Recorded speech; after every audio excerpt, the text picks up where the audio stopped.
All right, so this is to give you a little bit of explanation about what we did in the lab, as well as to give you a tutorial on what's called water potential, which is a formula on your formula sheet, and you will be tested on this on the AP exam as well as on my next test. So, first, in the lab, we used dialysis tubing, and in the post-lab questions for part 1, they give you some scenarios, and they want you to graph the data. So I wanted to explain a little bit in case you were kind of having trouble wrapping your head around what was going on.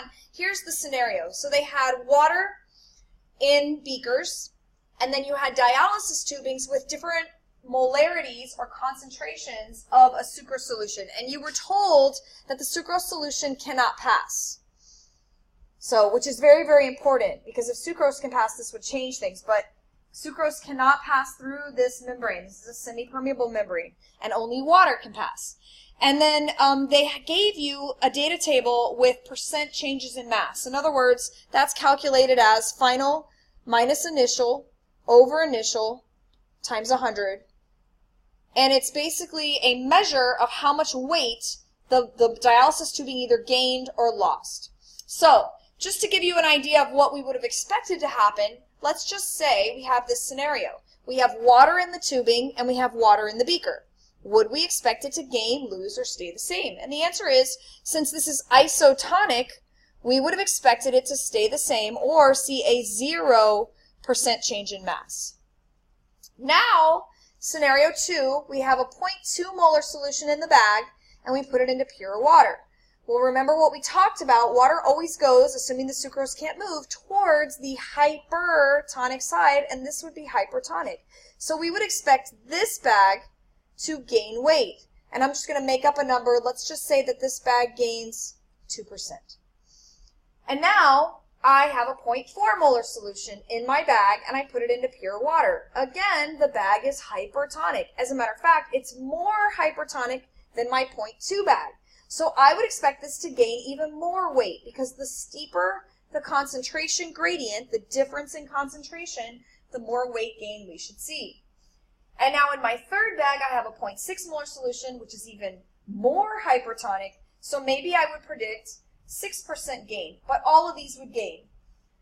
When I graph this, I would put my percent change on my y-axis.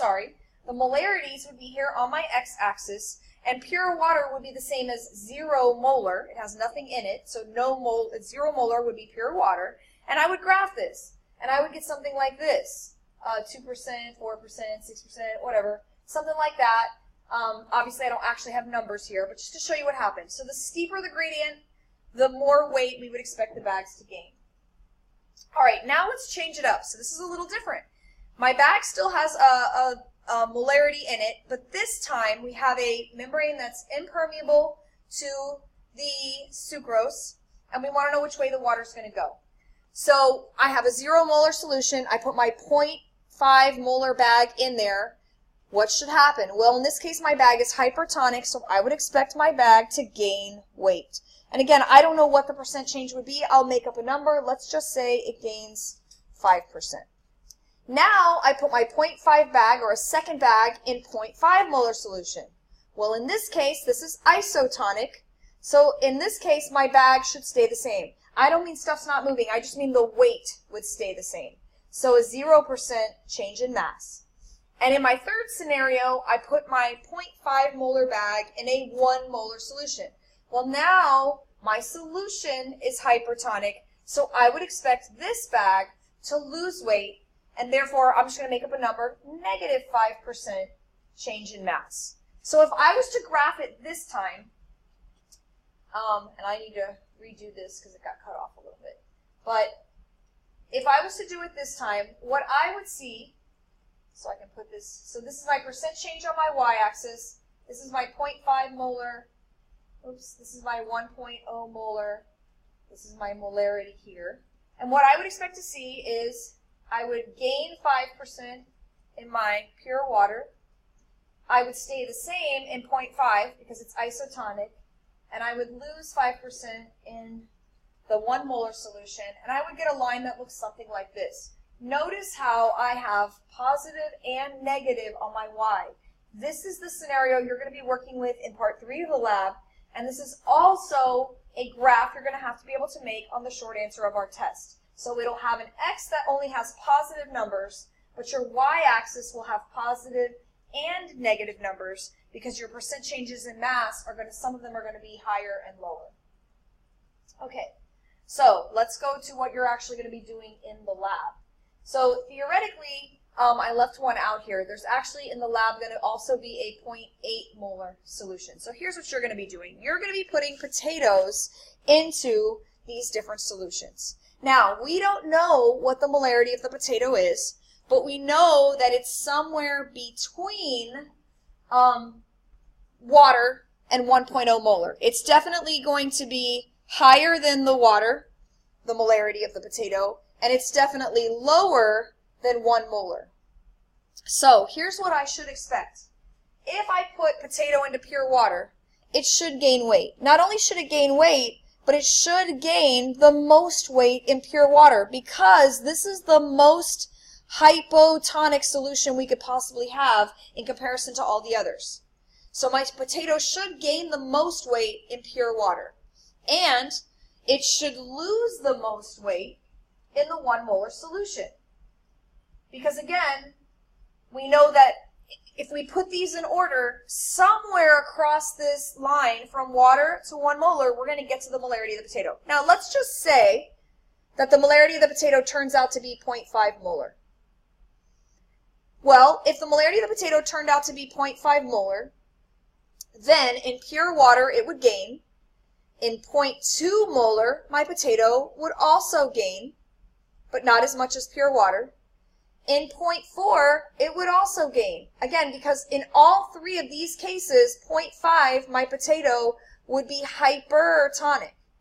Now, when I put it in my 0.6, it would lose. Because now, my 0.6 molar solution is hypertonic. Not a lot though, right? It's very close. We're putting 0.5 into 0.6. So it's going to lose, but it's probably not going to lose a huge amount. When we put it into 0.8, it's going to lose even more.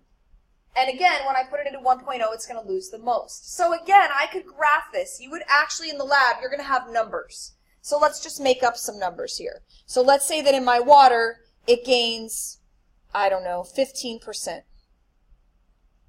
And let's say that in my 0.2 molar, it gains 8%. And in my 0.4 molar, maybe it only gains 3%. Now in my 0.6 molar, it loses 3%. In my 0.8, let's say it loses 8%. And in my 1.0 molar, it loses 15%. Again, I'm just making these numbers up. But I know that I should see the potato somewhere in the middle cross the x-axis. Remember, if my potato was 0.5, then theoretically, if I had tested a 0.5, it would have been isotonic to the potato. But even if I didn't know what the molarity on the potato is, and that's kind of the whole point of the lab, is that if I graph my data, so my potato gains 15% here. In 0.2, it gains 8%. This should be a 10. In 0.4, it gains 3%. In 0.6, it loses 3%. In 0.8, it loses 8, and in 1.0, it loses 10. If I graph this, it should cross my x-axis at where I would predict the isotonic solution to be. So in the lab, what you're going to have to do is this. You are basically going to be given the potatoes. We're going to collect class data. You're going to have colored solutions. You are not going to know which solution is which. But once we get our class data, you'll be able to figure it out. Because as we just said, whichever colored solution is our pure water, that should be the one that gains the most weight when we calculate our percent change. So let's say this is our colors: red, orange, yellow, green, blue, purple. Let's say red gains 5%. Let's say orange loses 5%. Let's say yellow gains 10%. Let's say green gains 15%. And let's say blue gains 2%. And purple loses 10%. All right, so I want to know which of these is pure water. All I have to do is look and say, oh, well, the one that gained the most weight was green. So that must be my pure water. And the amount of change would be 15%. Now my 0.2 molar. Well, my 0.2 molar should be the one that gained less than the water. So that would have to be, looking at my data, that would have to be my yellow. It gained 10%. My 0.4 molar, going down my list, oh, my red gained 5%. My 0.6 would be my blue. It gained 2%. My 0.8 would be my orange. It lost 5%. And my 1.0 would be my purple because it lost 10%. So all I did was take my percents from highest to lowest, and that gives me what my solutions were. So that's one of the things you're going to be asked to do in the lab and on my test is to figure out which solution is which, and that's how you're going to do it. The next thing you're going to have to do is you're going to have to figure out what was the molarity of the actual potato. Well, once I have these in order, I can already see where it's going to be. Notice that in the 0.6, it gained weight. And in the 0.8, it lost weight. So I know my potato's molarity must fall somewhere between 0.6 and 0.8. And to figure out exactly what molarity I think that is, I would make a graph. 0.2, 0.4, 0.6, 0.8, 1.0. That will actually be labeled for you already. The percent change you'll have to add. And if I graph these numbers, starting with my pure water up here at 15, I should see, and I'm not going to do it here because I don't have the time in the video to do it, but it would cross somewhere here. And wherever it crosses in your graph, that would be the molarity of the potatoes, because that would be where I would predict it would be isotonic. That potatoes at that molarity shouldn't gain weight or lose weight, whatever number you think that is when you actually graph the data.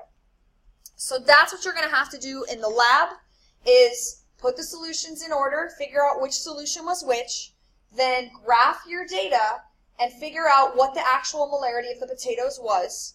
And that molarity is going to give you something called C. C stands for concentration. And you will use that variable to solve for what we call solute potential. And that's a different tutorial, a different video, which is a formula, negative ICRT, and I walk you through all the parts of the formula and how to plug them in.